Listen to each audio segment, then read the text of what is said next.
2016 mentality, doing what we've always done, does not work well anymore, especially in the York Right.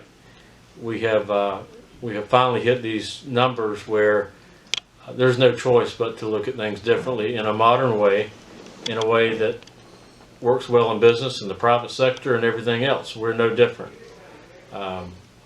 Unfortunately, the first time since our existence in the Grand Commandery of 1881, when we were formed, this is the first time we've had a drop below 10% of the Grand Lodge membership, and that happened in 2005. And there's no doubt we have to get into a new mindset of looking more futuristic and treating Masonry, I hate to say it, but like a business. We have to get modern.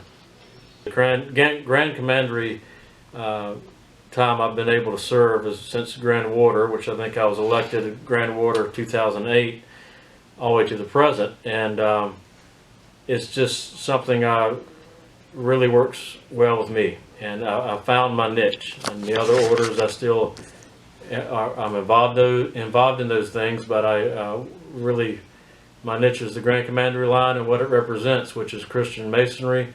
It's a prestigious Masonic Christian military order, and all of those words were finally what cracked the code, and this is where I like to spend my time and energy, and that's ultimately to serve the 26 commanderies that are in our jurisdiction, and hope that they get better and better and better. That's my relief, is to serve that line. Commander, finally, last question.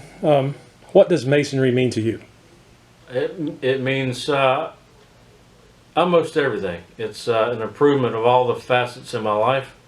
I've been able to do things that I normally wouldn't have been engaged in, either through business or my private life or whatever, and it's thrown me into many areas that I maybe would have been comfortable with, but Masonry says someone's got to do it, and by having all these different fields I've worked in Masonry, it's improved my life in many facets. Working with others, working with budgets, working with people, working with ritual, every facet that Masonry represents, there's an improvement in my life because of it.